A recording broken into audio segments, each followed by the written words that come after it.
Good morning. Good morning. My name is Jennifer Austin, and my pronouns are she, her, and along with Reverend Krista, welcome to Eliot Chapel. Today we have some special guests, Reverend Sandor and Zsuzsanna Kiss, who are serving our Hungarian Unitarian Christian community in Transylvania, Romania. And it's our honor to have you here today. There will be a congregational chili supper here this evening to welcome them. Yes, is Sharon Morgan. You want to raise your hand? Oh, there we go, right over there for Sunday pastoral care if something is weighing on your heart. If you have young children staying with you in the service and they start getting so free to take them to Fellowship Hall where there's a live feed of the service and plenty of room for them to run around. Young families, there are snacks for your kids after the service in Adams Hall. Take your younger children to the playground. A special welcome to our guests. Thank you for being here. Lynn Murphy, is our welcome person today. They can answer any questions you have about the congregation. Please look for them in Adams Hall after the service. Here with an update about our annual Chalice Keepers Gratitude Campaign is board member Kathy Brunst.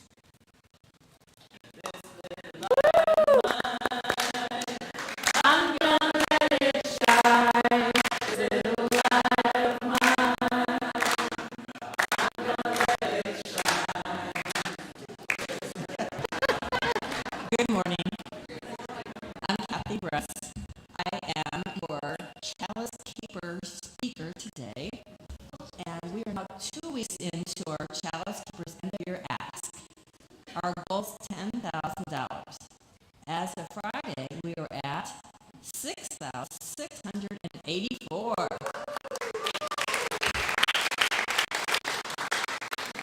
Thank you to everyone who has donated.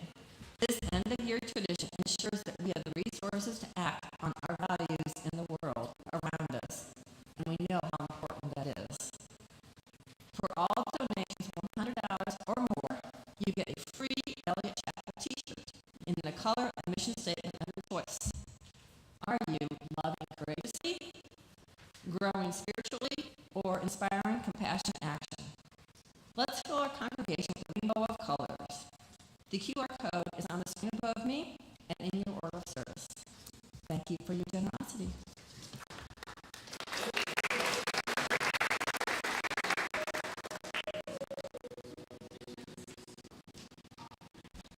And now I invite you, as you wish, to join the welcome today by responding, "You are welcome here" at the end of each statement. If you are an immigrant, a refugee, or a person without documentation, you are welcome here. Brown, white, indigenous, AAPI, whatever your origins, you are welcome here. If you believe in God all of the time, some of the time, or none of the time, you are welcome here. If you have a disability, visible or invisible, or are neurodiverse, you are welcome here. If you have been here 100 times or just came today, you are welcome here. If you want for nothing or struggle each day to make it through, you are welcome here. No matter whom you love or what your gender identity, you are welcome here. For this is a community of diversity, of love, and justice, and it is good to be together. Let us now enter into the spirit of worship.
The flaming chalice is the symbol of Unitarian Universalism. We light a chalice to signify that we're entering sacred space.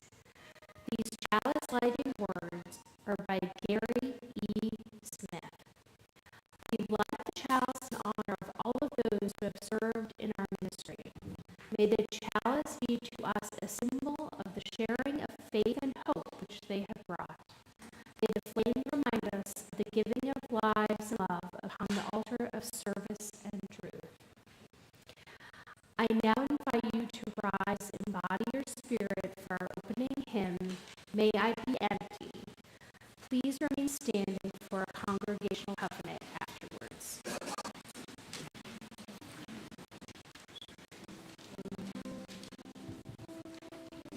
Good morning. Oops. Oh no, it's on. Hi, good morning.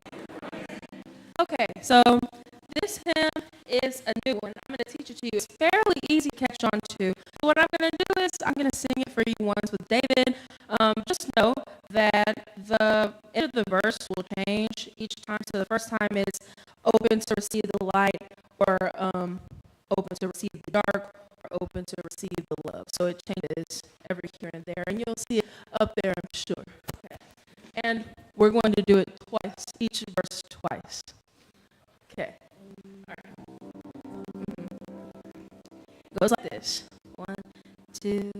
May I be empty and open to receive the light. May I be empty and open to receive. May I be full and open to receive the light. May I be full and open to receive. Let's have you guys try. Ready? 1, 2. May I be empty and open to receive the light. May I be empty and open to receive. May I be full and open to receive the light. May I be full and open to receive. Do it again. May I be empty and open to receive the light. May I be empty and open to receive. May I be full and open to receive the light. May I be full and open to receive. This time it's the dark. May I be empty and open to receive the dark. May I be empty and open to receive. May I be full and open to receive the dark. May I be full and open to receive. May I be empty and open the dark. Receive the dark. May I be empty and open to receive. May I be full and open to receive the light. May I be full and open to receive. This time it's the love. May I be empty and open to receive the love. May I be empty and open to receive.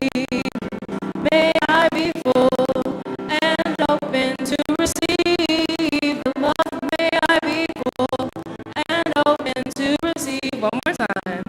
May I be empty and open to receive the love. May I be full and open to receive. May I be full and open to receive the love. May I be full and open to receive. Well done.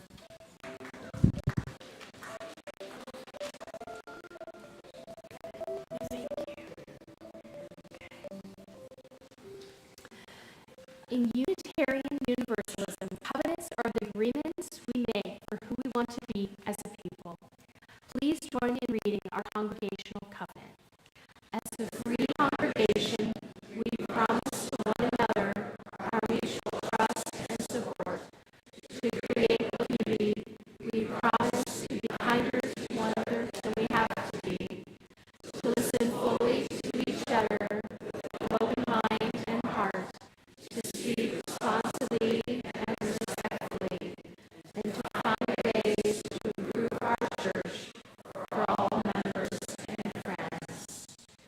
Please be seated.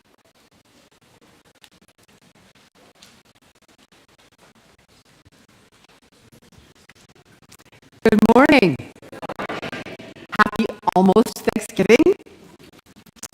Today's Time for All Ages Wisdom Story is a story that many of you will know well if you grew up in the Christian or Jewish traditions, and that is the story of Jonah and the whale. So a long time ago, in the land of Israel, there was a man named Jonah. And Jonah was a person, but his God had a plan for him. God went to Jonah and said, "Hey, Jonah, I need you to go to Nineveh." And Jonah was like, "I don't want to go to Nineveh. I'm terrified," he thought to himself, because the people in Nineveh were not nice. The people in Nineveh were wicked. And Jonah had no idea what would happen to him if he went. So there was no way he was going to go to Nineveh on behalf of God and tell them to stop being wicked. How was that going to work? So instead of going to Nineveh, Jonah ran away. He ran, he ran, and he ran, and he went to the harbor by the sea, and he found a ship going to Tarshish. He figured maybe that would be taking him far enough away so he wouldn't have to go to Nineveh. But what happened? He got on the ship, and as the ship pulled out of the harbor into the sea, the wind whipped up, and the waves became large, and he crashed, and everybody was sure that they were going to drown. And the sailors on the ship said, "You know what? Someone on this ship made God angry. That is why we're in this storm, so we have to find the person who did that." Jonah knew. It was him. He had been the one to run away when God told him that he had to go to Nineveh. So he said, "It's me. I did it. So you're going to have to throw me overboard." And they're like, "What? We don't want to throw you overboard. You're a kind person. We don't want to do that." And he said, "It's really for the best, because then I still don't have to Nineveh." So they took him and they threw him overboard, and he landed in the dark, in the waves crashing, and he was sure this was it for him. And the waves calmed, and the wind went away, and in came this massive whale, opened its huge mouth and went, and took Jonah deep into its belly. Can you imagine what it's like, the belly of a whale? All those gastric acids. Who knows if you had acid reflux? Stinky, wet, slimy. Oh my gosh. And Jonah went, "What have I done? I'm going to die in this whale." And then he started to think about what God had told him to do, and that he knew he was here because he hadn't gone to Nineveh. And maybe he had a chance because, he was in this belly of a whale, but he wasn't drowned. So he started to think in himself, and he started to go into a deep place of prayer, which for us as Unitarian Universalists is a place of centering and calmness, where we just still ourselves and listen to what is being told to us by our own hearts and by the love that is larger than our imagining. And he listened, and then he said, "I am so sorry." Not just because at the bottom, in the belly of a whale, but, I'm really sorry that I didn't do what you asked, God. And I promise, if I make it through this, I will go to Nineveh, and I will tell the people to stop being wicked, no matter what happens to me. And he sat in that belly of the whale, in this meditative prayer place for 3 days and 3 nights. And finally the whale opened its big mouth and went, and spat him down onto the beach. And stinky and slimy as he was, he got up and he walked to Nineveh, his heart beating faster and faster. Closer he got because he didn't know what was going to happen. And when he finally got to Nineveh, that place that he imagined was more wicked than anything you could think of, he opened his mouth and he said, "Hey, people in Nineveh, God sent me to tell you to stop being wicked. Will you please stop being wicked?" And then he waited because he was sure they wouldn't stop being wicked. When we tell people to stop being wicked, do they stop being wicked? People are being wicked all around us in this country. Is it stopping anybody? So we figured this was it for him. But instead, they listened. They listened. And maybe they had been waiting for someone to say this to them. Stop being wicked. You can stop being wicked. And so they stopped. And Jonah was like, whoa. Kind of, maybe inside he'd been waiting for them to get punished like he got punished. Isn't it great to see wicked people squirm? But it didn't happen. It didn't happen. They listened. They accepted the gift.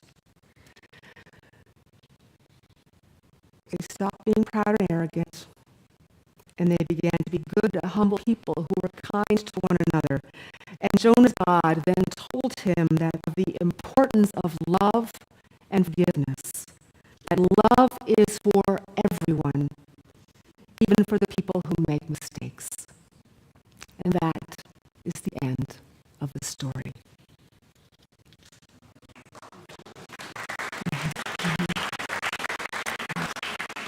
Yes.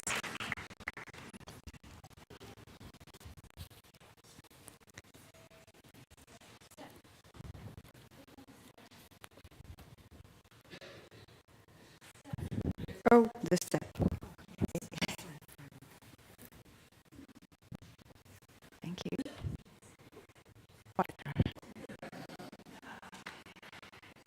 Dear brothers and sisters, at the Hungarian Unitarian Church, we are in the year of mission. Let us seek our place in God's created world in our communities. We ask questions. Where do I need to be? Am I where I need to be? Then why is it so difficult?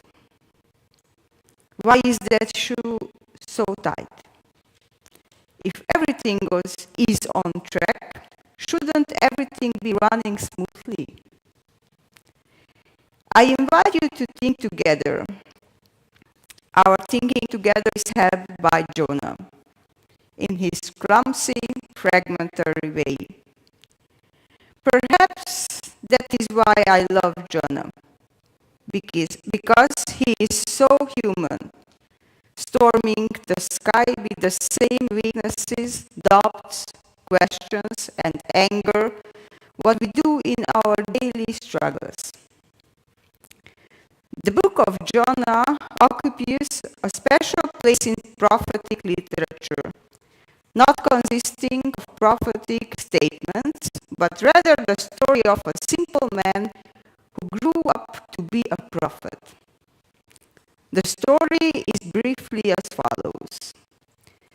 Thus said the Lord to Jonah, "Arise, go to Nineveh, that great city, and preach to it that it may turn from evil."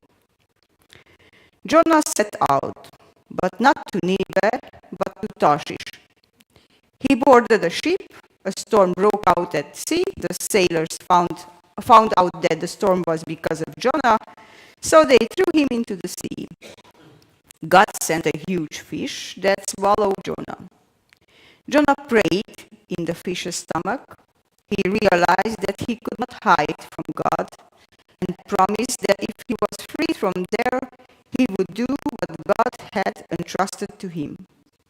The big fish spat Jonah out onto the shore, where God spoke to him again and sent him to Nineveh to tell the city's inhabitants that if they did not turn to a good path, he would destroy the city in 40 days.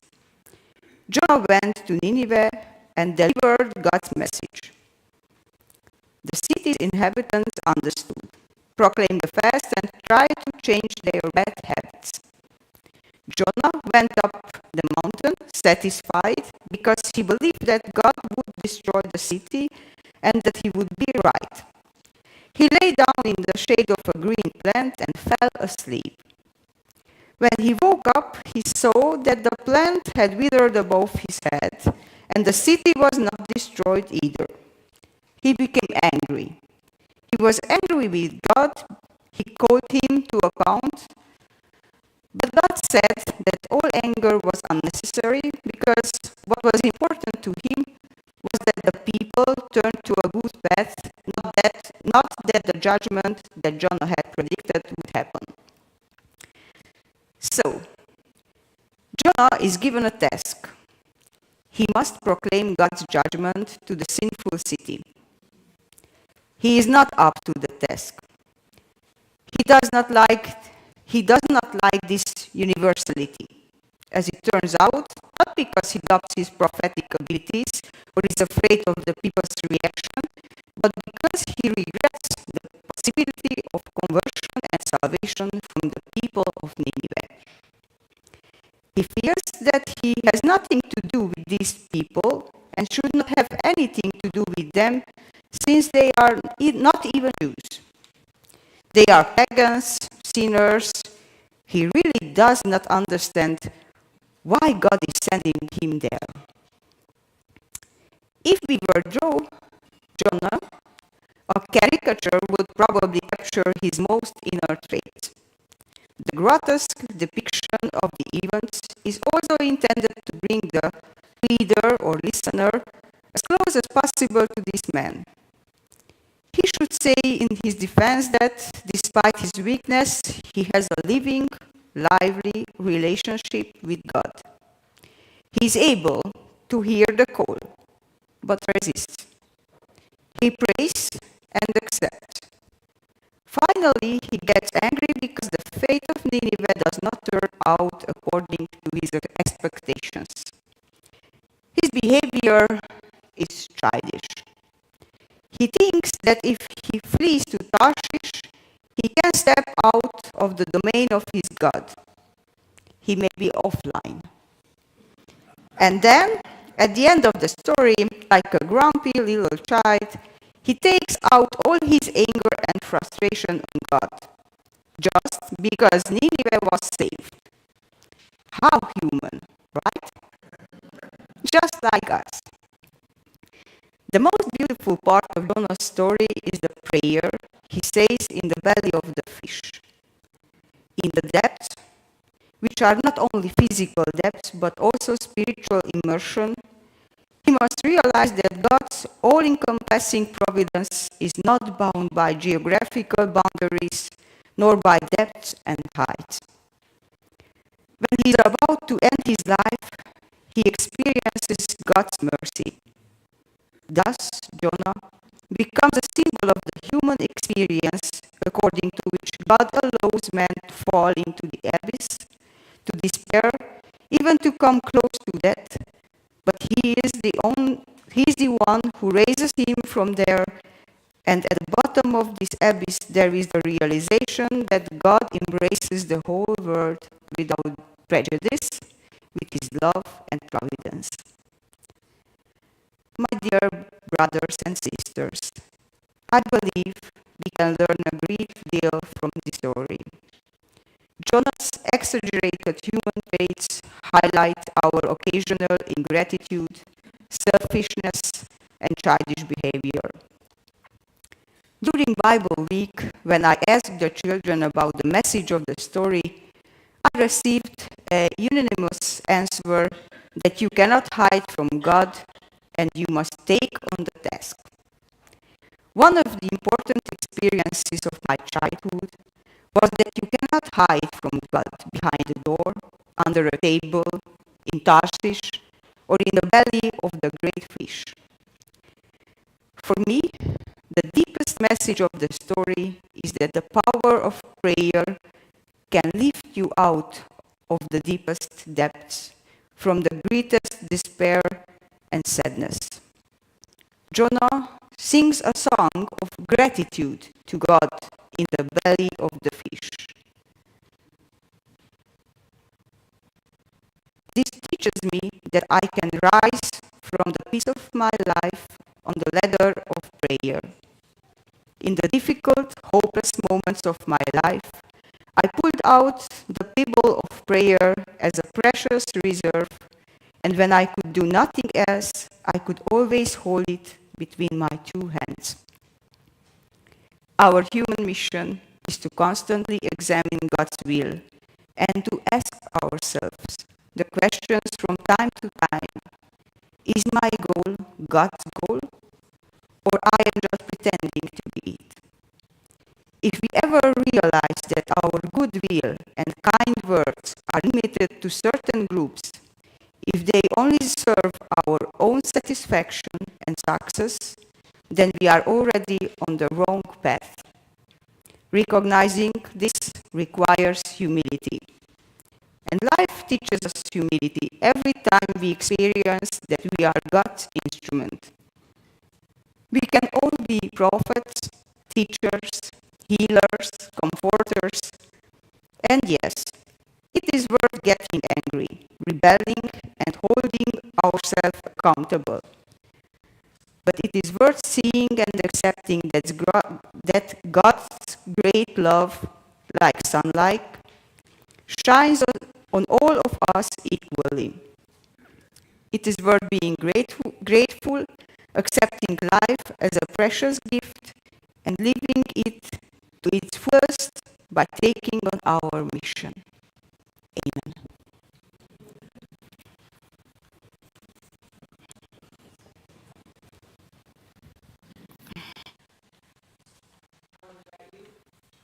To rise in body or spirit for our next hymn, Woyaya, number 1020 in the teal hymnal.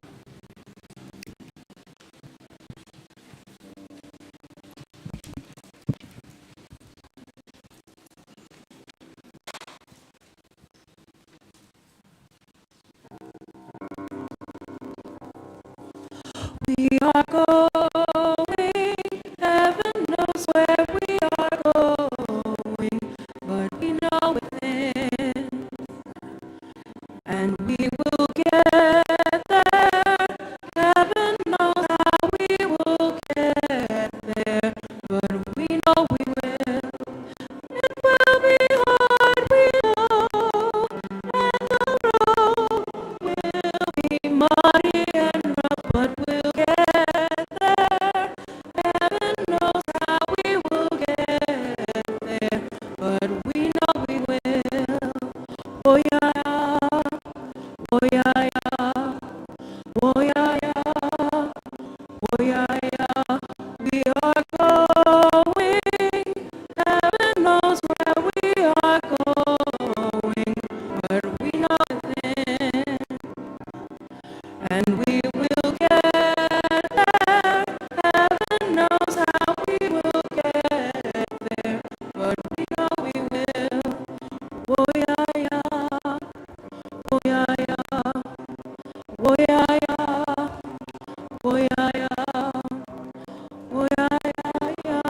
oh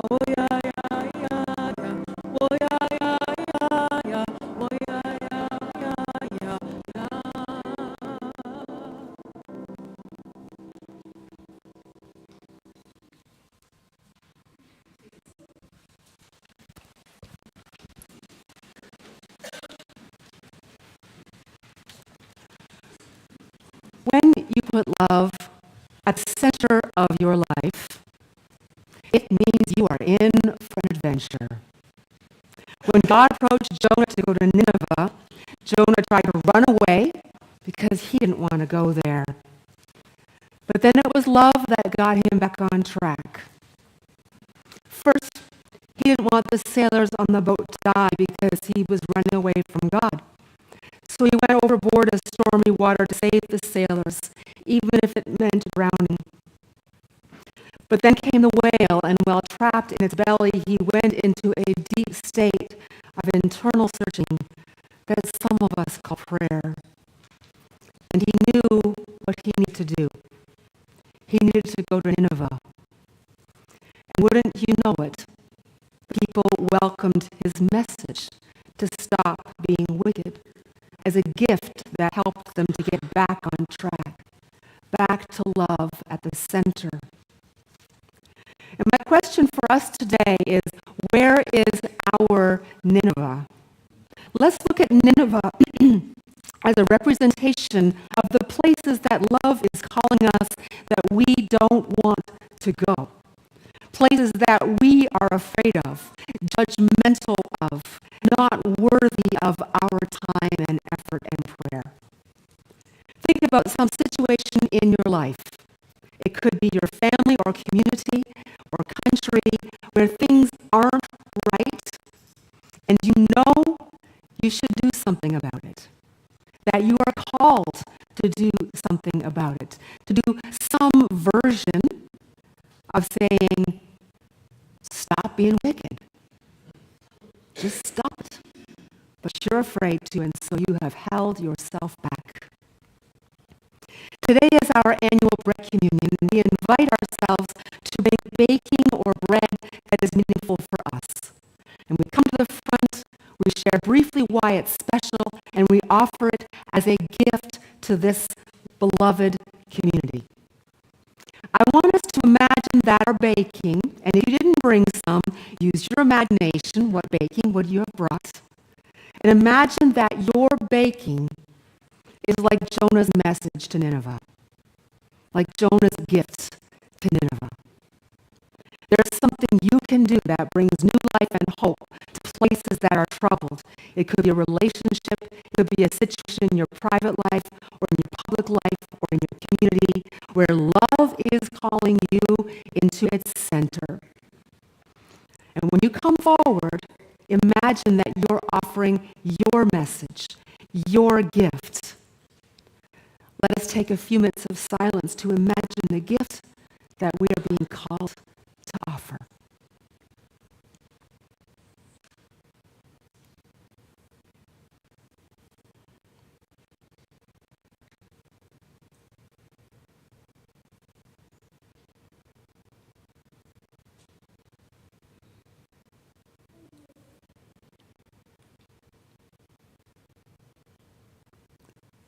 And now with this gift held in our hearts, let us begin our bread service. For those of you who are visiting, who have not been here before, our communion tables are always open. You do not need to be a member or a Unitarian Universalist to participate. If you have brought baking with you, this is how we do it. We go section by section, row by row. And we'll start with the balcony. You come down, you're going to go down this aisle. I'm going to be waiting there with a microphone for you. And you're going to say, name briefly what makes your bread special. Place some of it, if it's cut, on that platter, and the rest will be taken to the kitchen. Now, are they going to the kitchen, or are you taking it and going to the kitchen? You're going to go to the kitchen. All right? Because there's a little piece of paper you're going to mark any allergens that are in your baking, so people know, because people have allergies here. So, we're going to go row by row, and when this group is finished, then we'll start here. We'll go row by row, down and around, and then we'll start with the middle. You come around this way, row by row, and go back into your seats, and then we'll finish with this. And you will go up and around and come back to your seats. And yes, when you come forward, if you have a piece left, if you have a loose piece, put it there, and we're going to be blessing that at the end of our service. And after the service, it's party time. It's time to eat.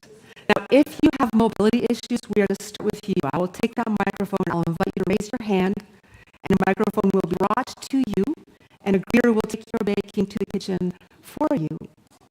And then we will begin inviting you all to come forward. And you have something there. I don't. I always break the rules. So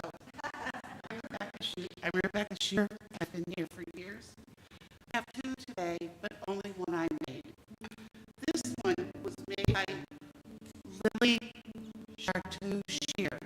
I hope I said her name right. She had to work this morning, but she wanted to be here. So she brought pumpkin bread. I said, is it special? She said, yes. I bought the pumpkin bread mix on sale at Trader Joe's, and I needed to use it up, so I made it for today. Pumpkin bread. One more. Unexpected. I brought cornbread. When I first started coming here, we had a gentleman who every year brought cornbread. His name was Sears Williams. And I'm old and forgetful. He had a line down the center of his cornbread because he had people in his family on both sides of the Civil War. He said one half of the cornbread was called Johnny Cake, and the other, that was for the Union, I believe. The other half was called corn pone. Does that sound right? Those were for the Southerns. And so he united his family in cornbread. This cornbread is different from the cornbread that they had when they were soldiers. It was gluten-free, and the pumpkin bread is gluten-free.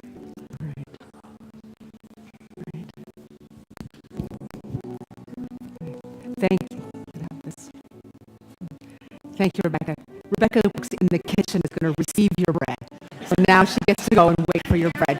And Carol over here. So I'm going to invite those of you who have mobility issues, if you would like to raise your hand, and I will bring the microphone to you before we start calling people down.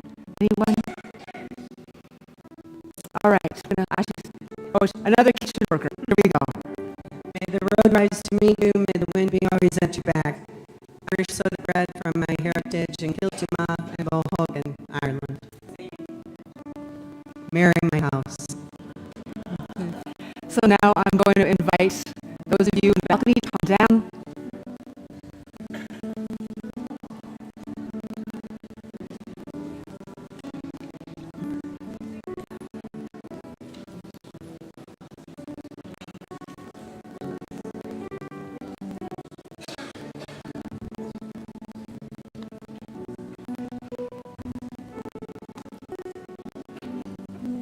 And then when they are finished, I'll invite you to just to come fall in after them.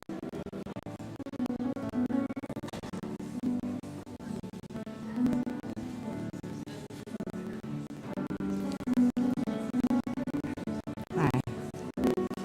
We're home. Hi, I'm Kaylin, and this is Alba.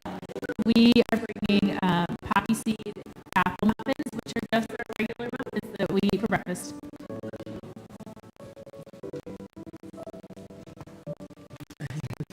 Hi, I'm Holly. This is my daughter Addie and my honorary daughter Hattie. We made banana bread. There's really not a big story behind it except for the fact that we lived on a boat and we used this pan to make our bread all the time. We actually baked it at Kaylin's house last night, so community.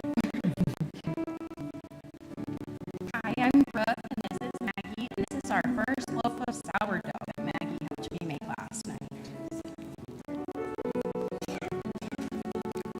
Hi, Annalise. Hi, I'm Debbie Elderat, and we made chocolate chip pumpkin bread, and this is meaningful because my children, my family, and our friends love it. You go into the kitchen and get some pieces. Yeah. Hi, my name is Kathy McIntosh, and in honor of our family tradition of trying new things, I made pane di patate, which is potato bread. I just found this recipe because I had some leftover potatoes the other day, and this is the first time I've made it, so I hope you like it. Just go to the kitchen. Yeah. We've taken the big platter of the kitchen so you can put your piece when you're in the kitchen and we'll bring it back. I'm Wanda. And we made chocolate pumpkin muffins as we used to make them with my mom when we were younger. I'm Laura Snyder. This is my son Michael. We tried to make bread last night. It failed miserably, so this is all his finest because God bless Aldi and the American manufactured food system.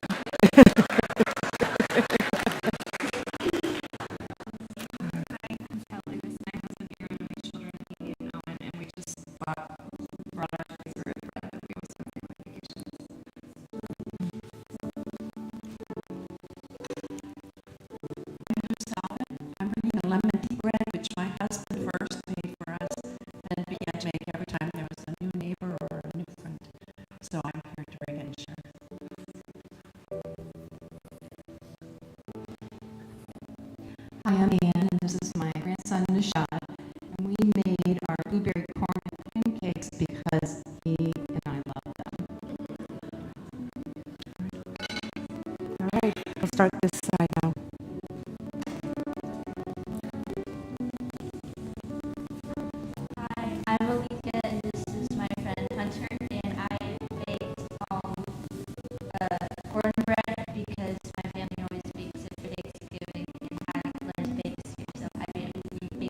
start coming around. If you have bread to give, come around up that aisle, down this aisle. So back to Frank's story, so I'll do it fast. Many of you may be familiar with the dessert known as baklava. There is a Greek version and gul, and there is a Turkish version. My grandmother and my aunt passed down the recipe of the Greek version. Preparing and eating baklava has been a tradition in our family gatherings, our love and affection to one another. It seems as though the Greeks and Turks have been at odds since the Ottoman Empire of 1299 when Turks invaded Greece. That rivalry continues today. Originally, the people of Greece were known as Golden Greeks because of their blonde hair and light complexion.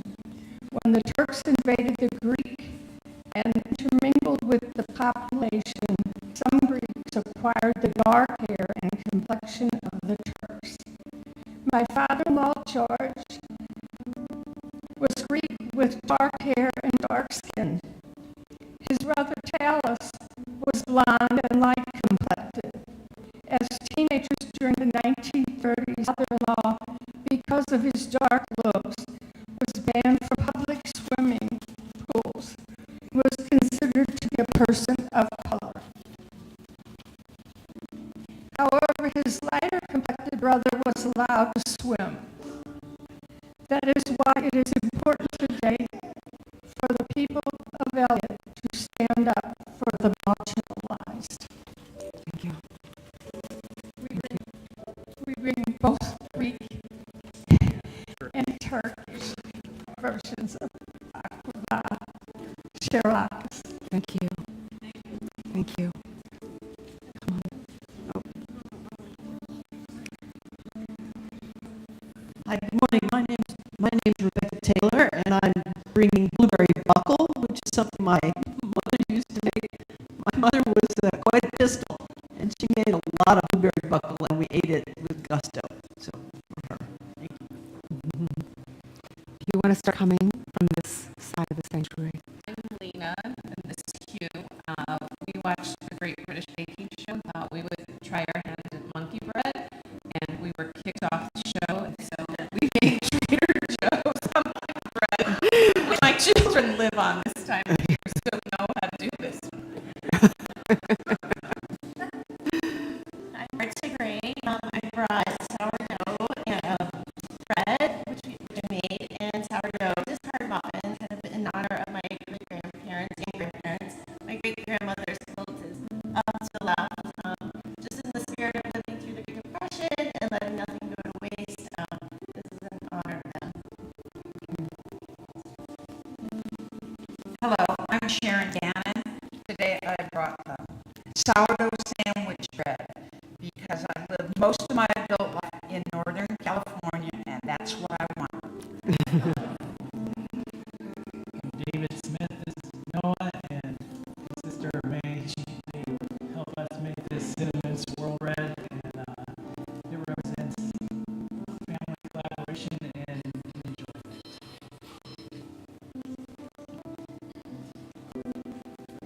Hi, Claire Wynn. My grandmother brought a recipe for Stollen from Hanover, Germany, and we had it every Christmas. And so I have been wanting to learn to make this forever. That did not happen this weekend. You're getting better biscuits.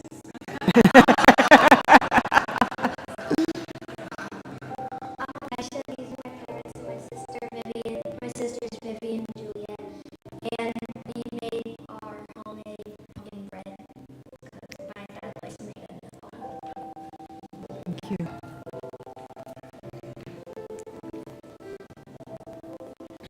Hi, I'm Louise Bradshaw, and I've been exploring a lot of my French heritage and got to go visit the family. Two of my aunts who were elderly live rings this summer. It's really fun. I don't know how to make brioche yet, so I bought it at Trader Joe's. Hi, I'm Shaggy Harrison. This is my daughter Iris, my son Ellis, and I've been a great consumer of bread over my life, but never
I decided to add apples, raisins, and pecans. So it's very heavy, and I don't know how good it is today, but I'm honored that I'm with it. Thank you. Morning, my name's Lynn Murphy. This year I'm honoring the German side of my family. I'm also honoring Grandma Voss, who recently passed on, and she helped me with the pronunciation of a little children's German song that starts off, "Wozu hast dich wunschgeschwungen, sie wieder." Thank you, Tonka. It says, "Fox, you've stolen the goose, get here." Thank you. Oh, it's brought in the courtesy of Dear Groups. Hello, Mike Antoine. My mom was born Marianne Hogan, and she is proud of being Irish. So this is Irish sourdough bread, which goes along with her personality, and because it's efficient, it's got lots of calories. Hi, I'm Jill Cakes, and this is Lena and Miles. And we love sourdough bread in our house, so we brought some to share with you all.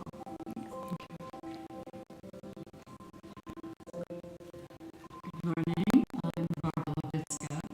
I was fortunate enough to grow up in a large, loving Lebanese family. Actually, we used Syrian and Lebanese interchangeably. So we would eat Lebanese food, but Syrian bread. My grandma had a special oven in the basement that she would always bake this bread. I was well into adulthood before I knew there was such a thing as pita bread.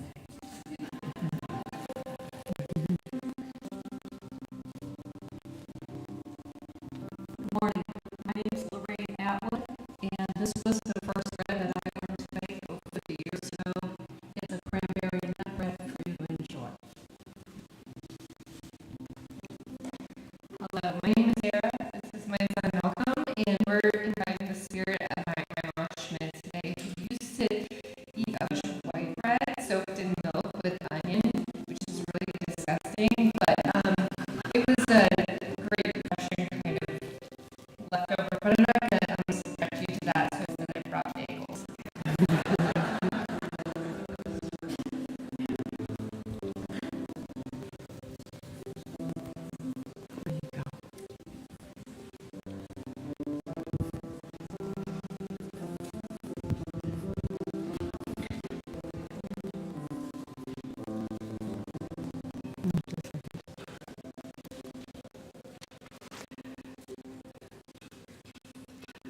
How beautiful to see all of you coming forward with your gift and sharing your story. And now it's time to ask for one more gift from you.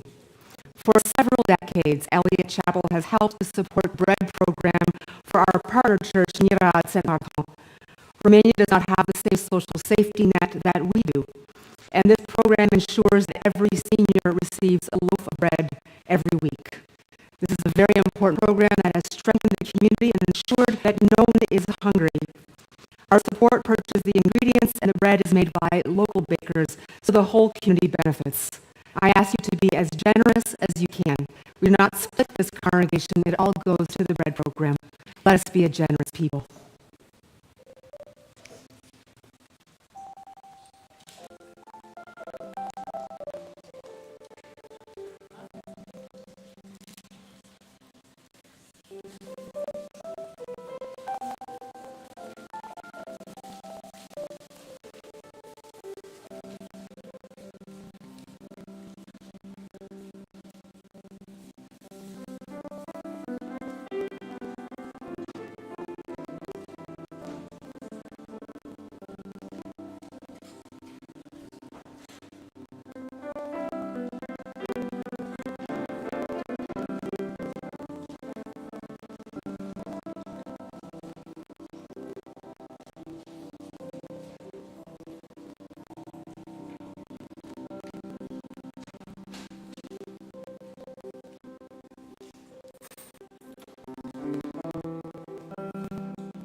We will be taking collections for the bread program all week. You can get our code on the screen, or if you go to the giving page on our website. Let us dedicate the bread that has been placed before us and our offering. We don't have the offering words here. Do we have them here? Yes. To the work of the church, which is weaving a tapestry of love and action, we dedicate our lives and these our offerings. Thank you. Now I invite Reverend Sandor to come forward and close our service with prayer.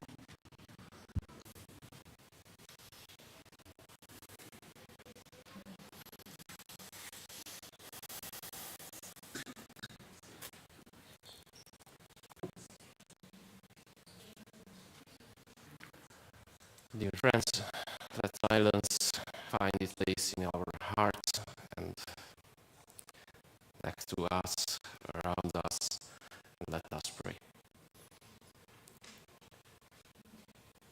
Our provident God, our loving good Father, we stand side by side now, confessing our faith and trust. We seek words and thoughts that honestly express everything that lives in our souls and minds. This is a blessed occasion when overcoming geographical distances, we stand side by side and re-examine ourselves in the light of new acquaintances and new knowledge.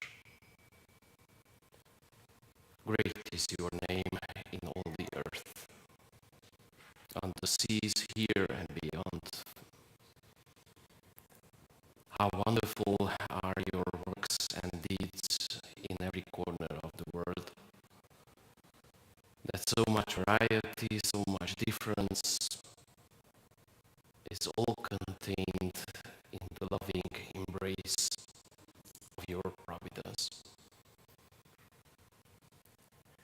When we think of how many different languages are used to praise you in this great world, how many different names are used by lips that cry out in prayer throughout the globe, we may feel small and insignificant.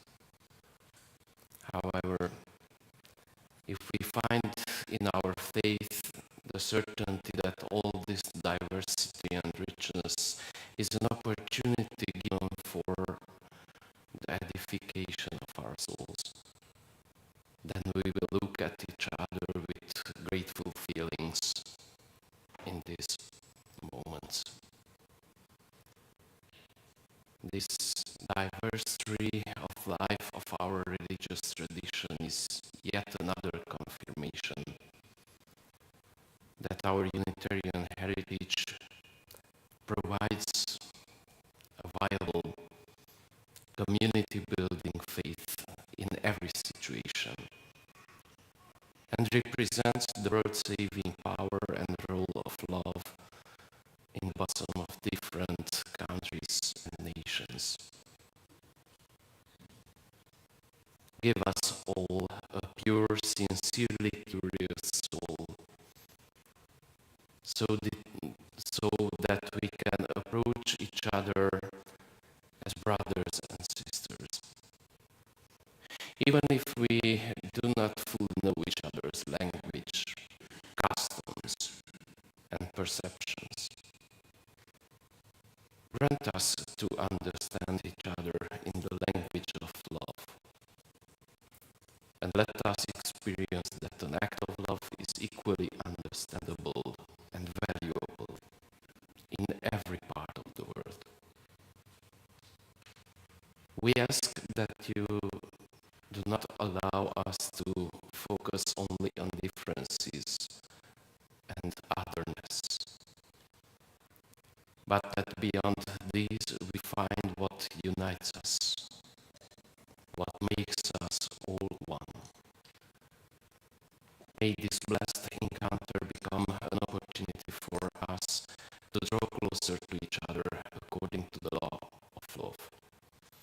May we find strength in each other to build our churches and communities.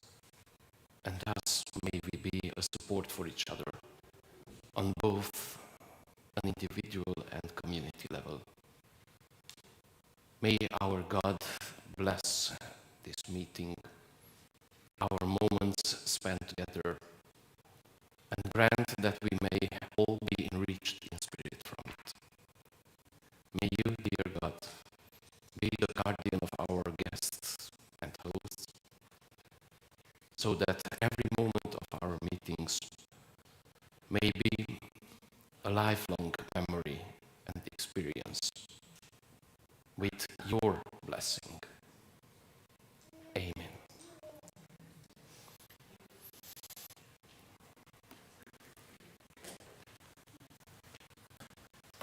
I invite you to rise in body or spirit for our closing hymn number 6, Just as Long as I Have Breath.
Please join in extinguishing our chalice and sharing.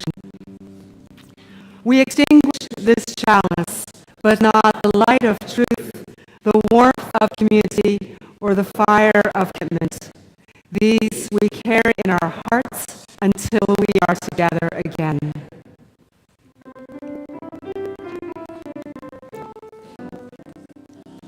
We will keep our place for you wherever you may go. We'll sustain this home of faith and love you come to know. Go in peace, bring hope to hearts that yearn. We will keep our place for you till you return. And now may the Spirit of life hold you, may God bless you, and may joy find a place in your days.